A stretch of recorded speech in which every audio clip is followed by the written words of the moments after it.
باب اول بچپن کے رنگ۔ چھوٹے سے شہر چنار پور میں دو گھروں کے بیچ صرف ایک دیوار تھی، لیکن ان کے دلوں کے بیچ کوئی دیوار نہیں تھی۔ شہباز اور فیضان کی دوستی مثال بن چکی تھی۔ ان کا ہر دن ایک جیسا ہوتا، صبح اسکول، شام کرکٹ، رات ایک ہی چھت پر چاند دیکھنا۔ فیضان کے ابا غریب کسان تھے لیکن عزت دار، اور شہباز کے والد علاقے کے معروف استاد تھے۔ دونوں گھروں کے درمیان محبت بھی تھی اور ایک خاموش فاصلہ بھی۔ باب دوم او پہلی نظر۔ کالج کے پہلے دن حنا، جو شہباز کی بہن تھی، اپنے ماں کے ساتھ برقعے میں چنار پور کالج پہنچی۔ فیضان نے پہلی بار اسے دیکھا۔ نقاب کے پیچھے چھپی آنکھیں ایسی تھی جیسے پوری دنیا وہاں سما گئی ہو۔ اسی دن شام کو فیضان نے چپ چاپ آسمان کو دیکھتے ہوئے کہا، چاند آج زمین پر اتر آیا ہے شہباز۔ شہباز ہنسا اور پوچھا، کون؟ فیضان خاموش رہا، لیکن دل میں ایک نام گونجتا رہا، حنا حنا حنا حنا۔ باب سوم چھپی ہوئی محبت۔ وقت گزرتا گیا اور دل کی دھڑکنیں تیز ہوتی گئی۔ فیضان نے نہ کبھی حنا سے بات کی، نہ کوئی بے ادبی، بس دور سے دیکھ لیتا۔ کبھی کبھی حنا کے لیے چھپکے سے پھول رکھ دیتا۔ ایک دن حنا کو ایک خط ملا۔ میں تم سے محبت کرتا ہوں، لیکن تمہاری عزت میری محبت سے بھی زیادہ عزیز ہے۔ تمہاری خاموشی ہی میرے لیے جواب ہے۔ خط پہ دستخط تھا۔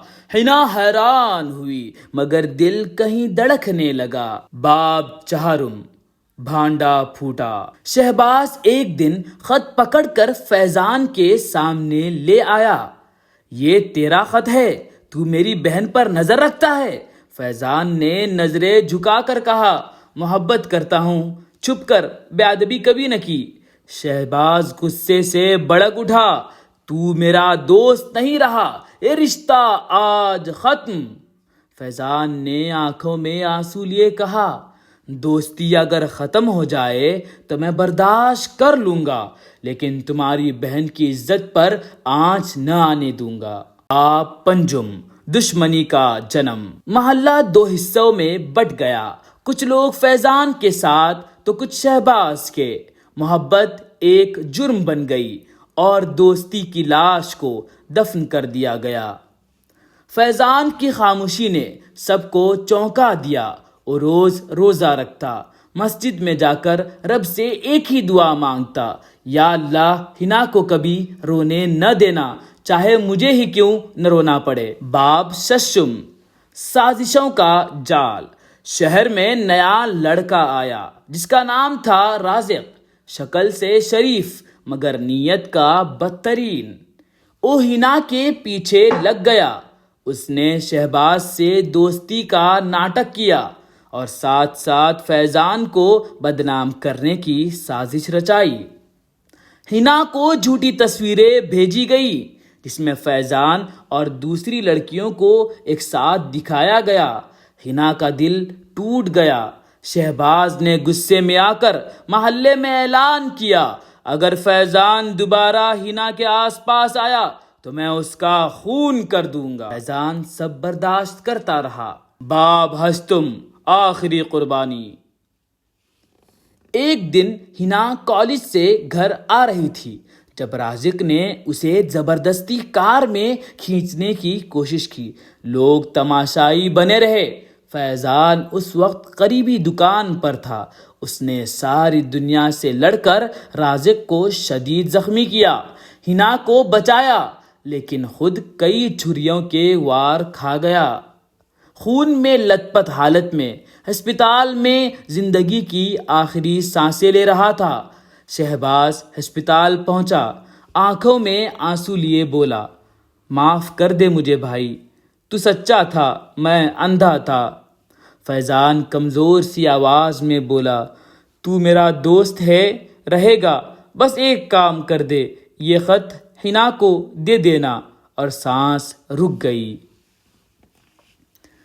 باب ہشتم آخری خط۔ ہنا نے خط کھولا، آنکھوں سے آنسو بہنے لگے۔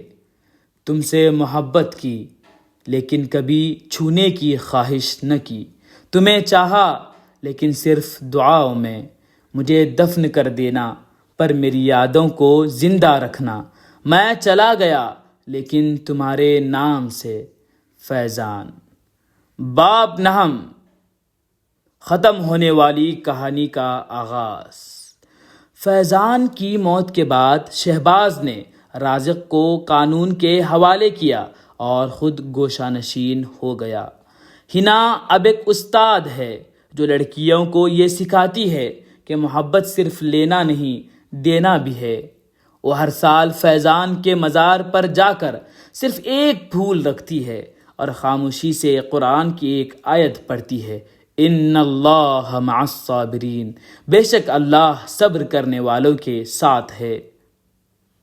اختتامیہ، یہ کہانی ایک ایسے شخص کی تھی جس نے محبت کی مگر عزت سے، جس نے دوستی نبھائی لیکن قربانی دے کر، اور جو آخر میں ہار کر بھی جیت گیا۔